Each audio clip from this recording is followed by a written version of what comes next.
This is survival racing, urban off-road racing, the party at the end of the world.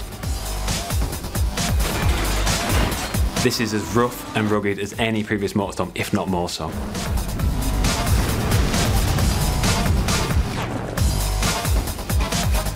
So what we're here to do is put a couple of diaries together that really try and explain the two major modes in MOTORSTORM Apocalypse. Festival mode is the main single-player campaign in MOTORSTORM Apocalypse. You'll race amongst buildings which are falling down around you, on the beaches, down in tunnels, in the sewers. In this game, the festival represents a much more story-driven campaign. Every race has a sense of persistence. You go from track to track, and whatever happens in the last race will follow over into the next race.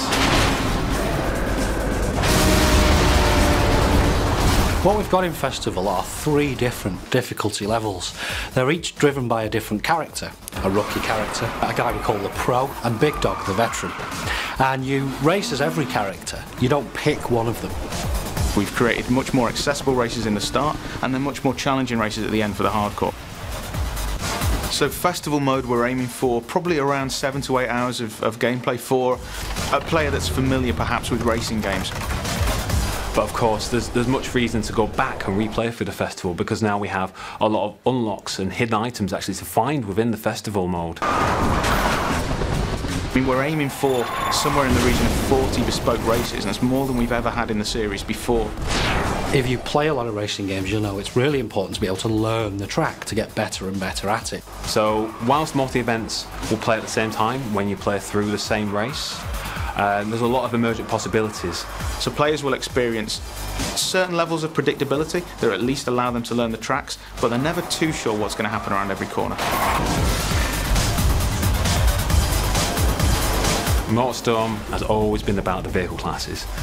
We've now got 13 in total, which are 5 new vehicle classes. So you've got all the existing vehicles from the previous games, monster trucks, big rigs, buggies, bikes, etc., which all bring their unique style and handling abilities to the game. We're now introducing vehicles which are a bit more suited to the city. So vehicles like supercars, superbikes, choppers, muscle cars, and even super minis, more European style hot hatches. So they're all present in the game, but they've all been given the MOTORSTORM treatment. We noticed there was a lot of enthusiasm for taking the game into a city, but we really didn't want to do MOTORSTORM does urban racing. We wanted to do more than that and be more exciting.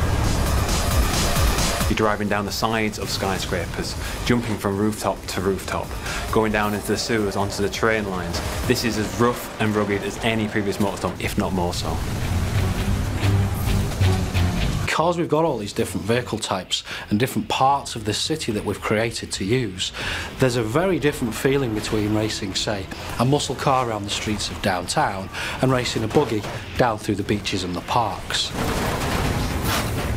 We made a very deliberate choice to give the player, or hand-pick the player, a vehicle for every race within the festival. And the reason being is that we can then tailor the grids, the AI that you're playing against, around that vehicle choice. For example, one of the races may feature the player on the bike, but then every other AI competitor has a big rig, and their objective is to just take you out. So you have to survive this race more than anything else.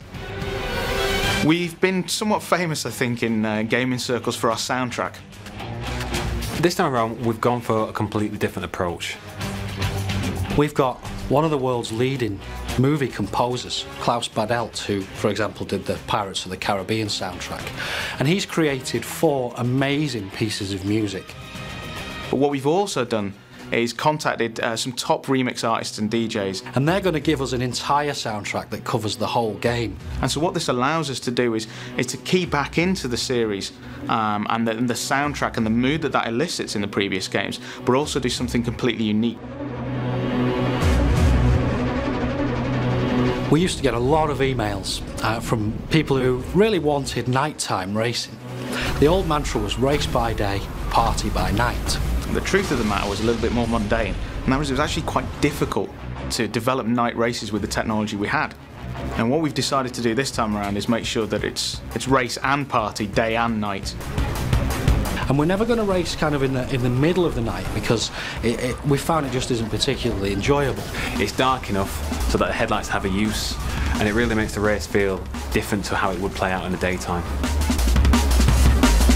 We've added life to the city in the form of a private military contractor and a bunch of crazy looters. You can run these guys over, some of them will attach themselves onto your car, the military will start firing rockets at you. They've got a huge arsenal of tanks and helicopter gunships to try and disrupt your race and to try and get you to turn around and head back out in the city.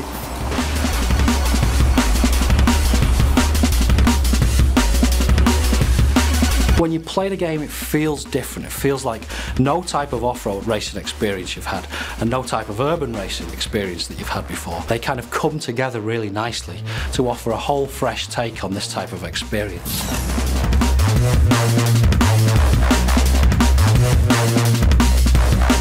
We're now saying it's racing and partying. 48 hours of insanity before everybody has to get the hell out of the city.